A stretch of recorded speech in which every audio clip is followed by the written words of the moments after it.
worry about. Myths and anecdotal evidence about alien spacecraft and classified secrets have surrounded the patch of Nevada land known as Area 51 for decades, becoming a staple of pop culture and sci-fi campfire stories. Dispensing with most of the elements generally associated with the location, Blacksite Area 51 seeks to modernize the myth. Will it launch a new wave of speculation, or is it a close encounter of the worst kind? Holy shit! You guys see that? That is one huge worm!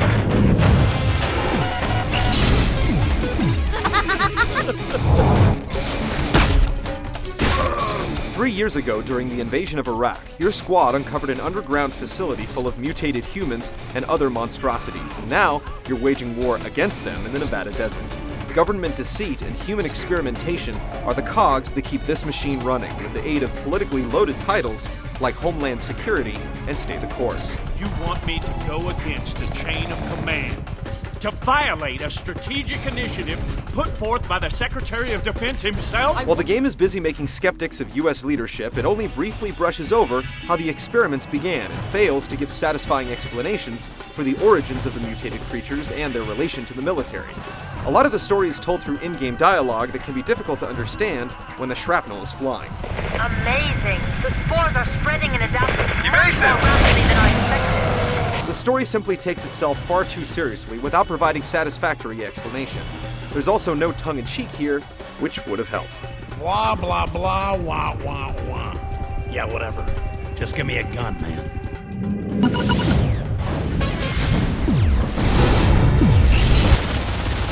Blacksite features the standard shooting fare in its single-player campaign and a handful of multiplayer modes.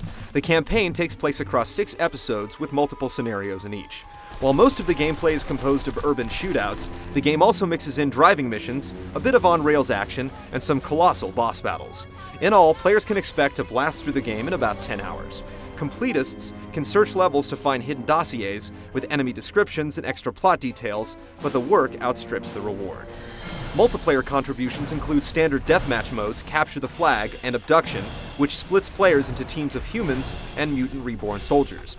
Games of Abduction begin with only one reborn player, but every human killed switches sides. It's an interesting twist, but it's irrelevant when there's no one else to play with.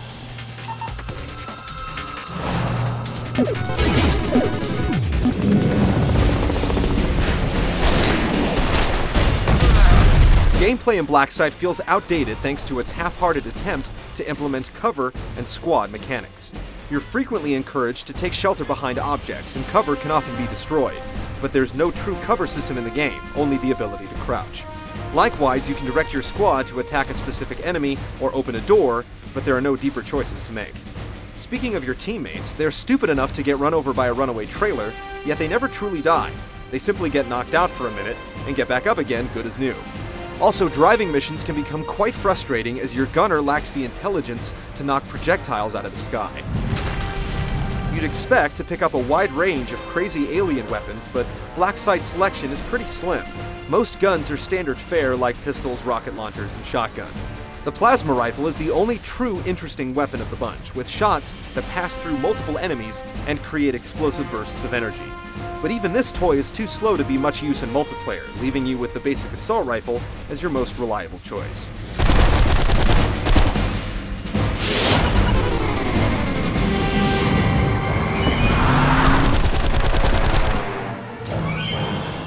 It's not very often that a game's sloppy presentation ruins the overall tone as severely as Blacksite.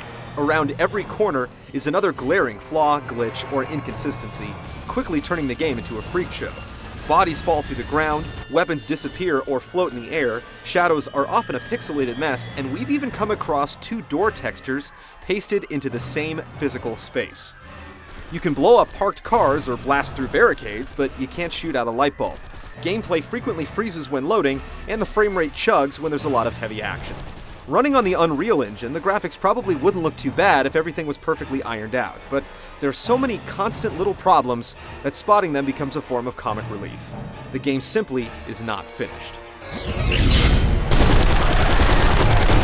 Blacksite Area 51 features a handful of fun moments blasting giant aliens, but there's too much time spent in forgettable shootouts the story fails to engage, and it's so riddled with bugs that not even the Orkin Man can feel safe purchasing it. It's a shame too. we can see that there are the makings of something special underneath it all. It just wasn't given enough time in the cooker. Blah, blah, blah, wah, wah,